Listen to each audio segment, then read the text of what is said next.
Hello viewers, how are you? Hope you are fit and fine by the grace of Almighty. I'm also fine by the grace of Almighty. I came back with a new class. This class is made on only cast. If you want to improve your vocabulary skills, then you have to practice a lot. If you practice a lot, it will help you to build up your vocabulary, and it will also help you to fulfill your desire one day. So viewers, keep practicing and keep watching this video. I'm sure that this class will help you to be a fluent speaker one day. প্রিয় viewers, যারা ইংরেজি শিখতে চান এবং ইংরেজিতে অনর্গলতা আনতে চান, তাদের জন্য এই ক্লাসটি খুবই গুরুত্বপূর্ণ। শব্দের অর্থ জানা খুবই গুরুত্বপূর্ণ। আপনি অনেক গ্রামার জানেন, কিন্তু শব্দের মিনিং যদি না জানেন, শব্দের অর্থ যদি না জানেন, তাহলে সেই গ্রামারগুলো কোথায় ব্যবহার করবেন? এই জন্য প্রিয় ভিউয়ার্স, আপনাকে সবই জানতে হবে, গ্রামারও জানতে হবে, আপনার শব্দের অর্থও জানতে হবে। আপনি যদি একটা ভাষাকে পুঙ্খানুপুঙ্খানুভাবে আয়ত্ত করতে চান, তাহলে শব্দের অর্থ শেখার কোনো বিকল্প নাই। তাই এই জন্য আমি প্রিয় ভিউয়ার্স, আমি বেশ কিছুদিন ধরে মোটামুটি প্র্যাকটিসের জন্য ভোকাবুলারির উপরে কিছু ক্লাস নিয়ে আসতেছি। আজকের ক্লাসটিও একই গতানুগতিক ক্লাসের মতোই। কাস্ট নিয়ে যত কথা, এখানে তিনটা ফর্ম দেখানো হয়েছে। কাস্ট মানে হচ্ছে নিক্ষেপ করা, কাস্ট এটা হচ্ছে নিক্ষেপ করা, কাস্ট। তাহলে কাস্ট মানে হচ্ছে ভার্বের B1, ভার্বের B1 মানে প্রেজেন্ট ফর্ম, আর হলো ভার্বের V2 কাস্ট, এটাও ভার্বের কি V2 পাস্ট ফর্ম, আর এটা কাস্ট এটা ভার্বের পাস্ট পার্টিসিপল ফর্ম। আমরা জানি ভার্বের প্রেজেন্ট ফর্মকে আমি B1 দ্বারা প্রকাশ করেছি, ভার্বের পাস্ট ফর্মকে আমি V2 দ্বারা প্রকাশ করেছি, ভার্বের 3কে মানে ভার্বের পাস্ট পার্টিসিপল রূপকে আমি V3 দ্বারা প্রকাশ করেছি। প্রিয় ভিউয়ার্স, আমি এই বাক্যগুলো দিয়েই এই কাস্টের শব্দ দিয়ে এখানে কিছু প্রেপোজিশন যোগে বেশ কিছু শব্দের অর্থ বা ফ্রেজাল এক্সপ্রেশনও বলতে পারেন বা ফ্রেজুয়াল ভার্বও বলতে পারবেন, সেই ভার্বগুলোকে একটু লিখে রেখেছি। আর এই ভার্বগুলো কীভাবে বাক্যের মধ্যে প্রয়োগ করবেন, অ্যাপ্লাই করবেন, সেটাও আমি আজকে দেখাবো। এখানে কাস্ট অ্যাবাউট ফর, এই যে কাস্ট অ্যাবাউট ফর, কাস্টের সাথে দেখে অ্যাবাউট ফর একটা প্রেপোজিশন যোগ করে একটা অর্থ দ্বারা করানো হয়েছে। তাকে থাকা বা সুযোগ সন্ধানে থাকা বলতে পারবেন। তাহলে কাস্ট অ্যাবাউট ফর, তাকে থাকা, এটা বাক্যে প্রয়োগ করলে বাক্যটা কিভাবে গঠন করতে হয় বা বাক্যে কি অর্থ দ্বারা একটু খেয়াল করি। আই হ্যাভ বিন কাস্টিং, আমি তাকে আসি, bout for a suitable job, আমি একটা ভালো চাকরির জন্য তাকে আসি। তাহলে I have been casting bout for a suitable job. তাহলে এই যে কাস্টিং বাউট বললাম, কাস্টিং বাউট ফর এটা হচ্ছে তাকে থাকা বা সুযোগে থাকা। I have been casting bout for a suitable job, আমি একটা চাকরির সন্ধানে বা একটা চাকরির সুযোগে আসি। কাস্ট অ্যাওয়ে নিক্ষেপ করা, কাস্ট অ্যাওয়ে হচ্ছে নিক্ষেপ করা। হি কাস্ট অ্যাওয়ে, সে নিক্ষেপ করলো। প্রিয় ভিউয়ার্স, এটা পাস্ট ইনডেফিনিট টেন্সে আছে। এখন এই যে হি বসেছে, হি যদি আমি এই প্রেজেন্ট ফর্মকে বসাই, তাহলে আমাকে অবশ্যই ভার্বের শেষে আমাকে এস বা ইএস যোগ করতে হবে। এই জন্য আমি একটা বাক্য কিভাবে বাক্যে বসলো বা একটা শব্দ বাক্যের মাঝে কিভাবে বসলো, কার সাথে বসলো, এটা দিকে আমাকে টেন্স নির্ণয় করতে হবে। আর যখন আমি টেন্সের ক্লাসে যাব, তখন এইগুলাকে ডাউটটাকে ক্লিয়ার করে দেবো।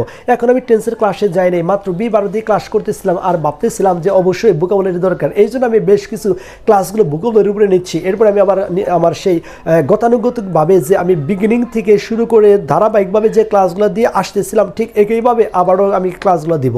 প্রিয় ভিউয়ার্স, এই জন্য আমি ভাবলাম যে যেহেতু আপনাদের বাক্যটাকে অবশ্যই বাক্যের চাহিদা বা বাক্যটাকে বানানোর জন্য বা অর্থগুলোকে খুবই শেখা জরুরি, এই অর্থ মেকিং করে বাক্যটাকে তৈরি করতে হবে। এই জন্য ভোকাবুলারির উপরে বেশ কিছু ক্লাসে দিচ্ছি, একটু দেখতে থাকেন। এই জন্য টেন্স দিয়ে আমি এখানে কিছু বলবো না, শুধুমাত্র হি মানে সাবজেক্ট, কাস্ট অ্যাওয়ে এটা হচ্ছে পাস্ট ইনডেফিনিট টেন্সের একটা বাক্য। হি কাস্ট অ্যাওয়ে, সে নিক্ষেপ করলো দ্য পেন, সে কলমটিকে নিক্ষেপ করলো। তাহলে হি কাস্ট অ্যাওয়ে দ্য পেন, সে কলমটিকে নিক্ষেপ করলো।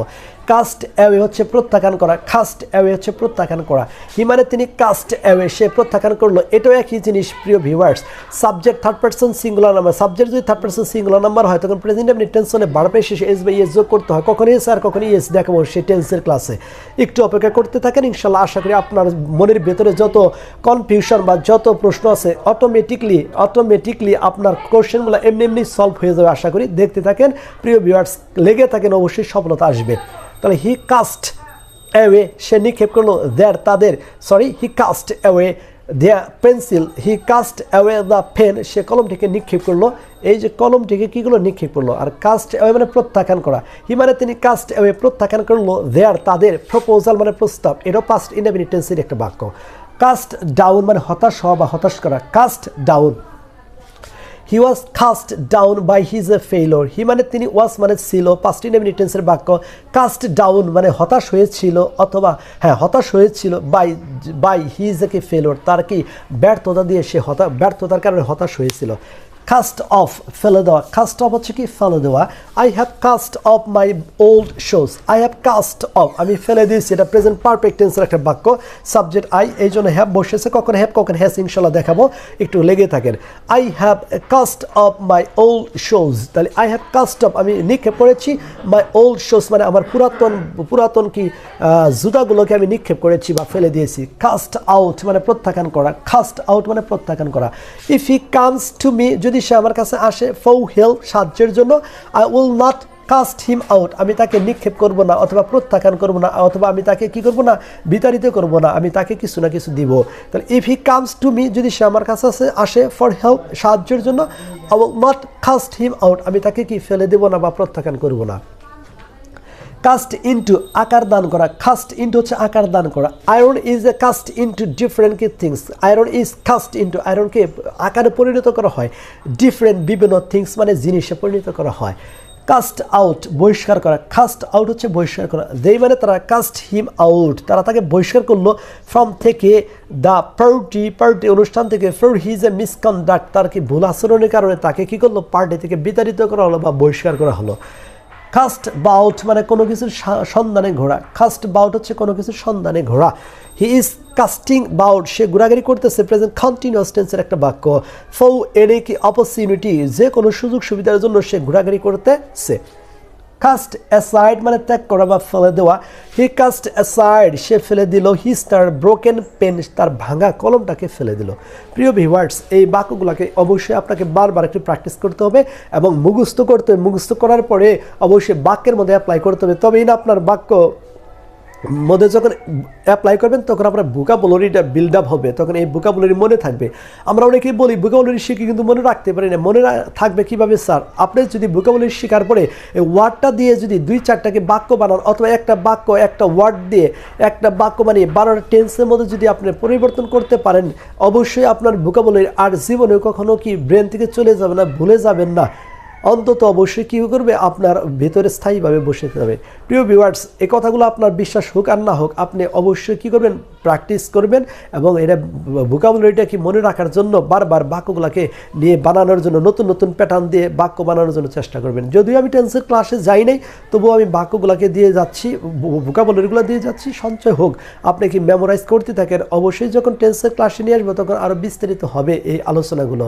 প্রিয় ভিউয়ার্স, এই ক্লাসটুকু যদি আপনাদের অবশ্যই ভালো লাগে, লাইক কমেন্ট শেয়ার এবং কি লাইক কমেন্ট শেয়ার এবং সাবস্ক্রাইব করে শরীফ অনলাইন ইংলিশের পাশে থাকবেন এবং নতুন নতুন ভিডিও বানানোর জন্য অনুপ্রেরণা দিবেন। যে যেখান থেকে আজকের এই ক্লাসটি উপভোগ করতেছেন প্রত্যেকেই আমার অন্তঃস্থল থেকে সালাম জানিয়ে ক্লাসটি আজকের মতো শেষ করতেছি। আল্লাহ আপনাদেরকে ভালো রাখুক। আসসালামু আলাইকুম রহমতুল্লাহ।